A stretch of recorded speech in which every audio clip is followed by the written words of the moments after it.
Армысыңдар балалар және ата-аналар. Жазды ыстық сүйемін, сайрандап мен жүремін, суына шомылам, күніне күйемін. Лето, ягод всех пора, любят их все детвора. Собирают их в лукошки и в лесу, и вдоль дорожки. Ягодки собрали, сахаром смешали, варили, в банки положили. Вкусно, всем на удивление, к чаю всем варенье. Наш фестиваль «Сладкое лето» посвящен именно этому лакомству. Ал қанекей балалар, жұмбақты сендер тыңдаңдар. Из чего варенье варят? Быстрее угадайте. Ягоды и фрукты смелее называйте. Это ягодка лесная, веселая, смешная. Не черника, не клубника, а лесная земляника. Правильно! Түрі шар сияқты, түсі қып-қызыл, дәмі бал сияқты. Ол не? Шие. Она бывает разной: черной, белой, красной. А из ягод для ребят готовят мусс и мармелад. Что это, ребята? Смородина, верно. Бұл ормандағы жидек, дәрілік зат бізге береді. Ал ангинамен ауырсақ, оны шаймен ішеді. Ол не? Әрине, қанқурай. Низок, да колюч, сладок, не пахуч.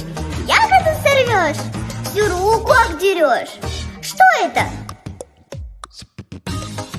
Конечно же, крыжовник.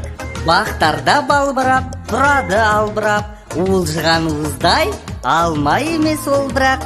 Ол не?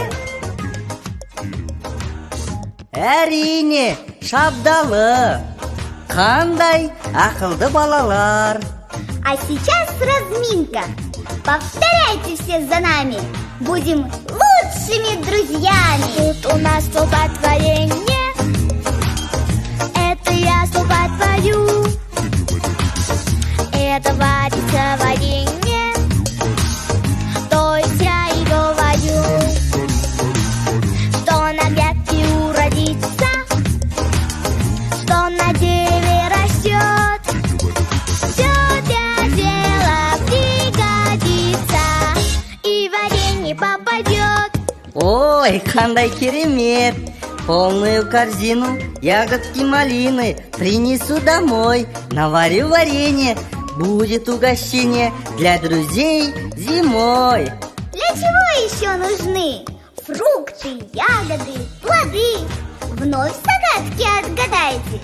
Эти лакомства узнайте. Жемісті қазанға салдым, жемістің сусынын алдым. Ол не? Әрине, шырын.